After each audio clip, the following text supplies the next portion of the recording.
सबसे पहले तो मैं भारतीय सेना, जम्मू एंड कश्मीर पुलिस और सीआरपीएफ के बहादुर जवानों को बधाई देना चाहूँगा, जिन्होंने सफलतापूर्वक आज ऑप पानीपुरा को अंजाम दिया।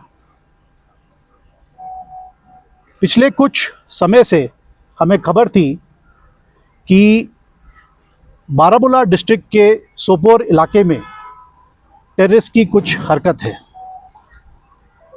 7 नवंबर की शाम हमें स्पेसिफिक इंफॉर्मेशन मिली कि पानीपुरा गांव में 2 आतंकवादी छुपे हुए हैं। इस स्पेसिफिक इंफॉर्मेशन पर भारतीय सेना, जम्मू एंड कश्मीर पुलिस और सीआरपीएफ ने मिलकर एक कोऑर्डिनेट सर्च ऑपरेशन किया, जिस दौरान हमारे बहादुर जवान इलाके की घेराबंदी कर रहे थे। घर में छुपे टेररिस्ट ने उन पर फायर खोला।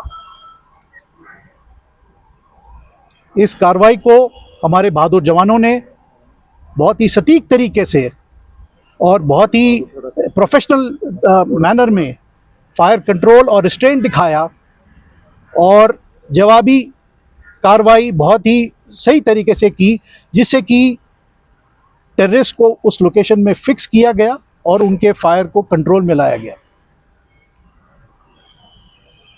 सर्वप्रथम हमने आवाम का ध्यान रखते हुए सबसे पहले घरों में से जो लोकल्स हमारे जो घरों में थे उनका इवैक्यूएशन कराया और रात भर हमने उनको उस लोकेशन पे फिक्स रखा। इस पूरे इलाके का सर्वेलेंस क्वाडकॉप्टर और टेक्नोलॉजी द्वारा मेंटेन किया गया।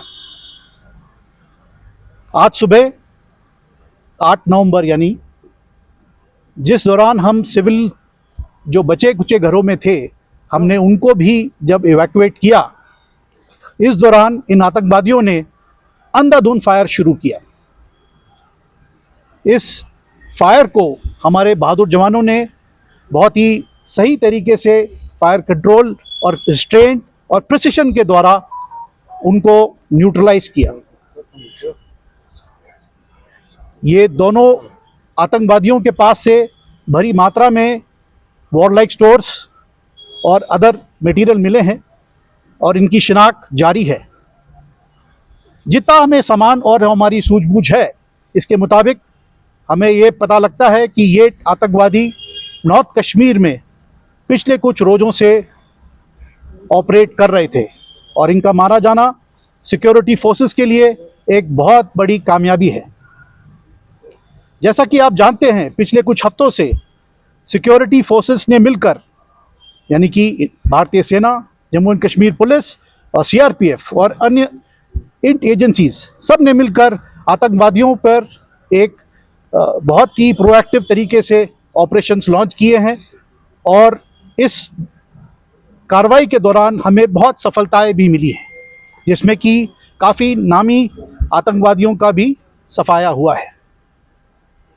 इस सभी कार्रवाई में हमें कश्मीरी अवाम का भरपूर सहयोग मिला है और इसके लिए हम उनके बहुत आभारी हैं। अंत में मैं आपको बस यही बताना चाहता हूं कि भारतीय सेना कश्मीर में शांति और आवाम बनाए रखने के लिए प्रतिबद्ध है और इसके लिए हम भरपूर प्रयास इसी प्रकार जारी रखेंगे। जय हिंद।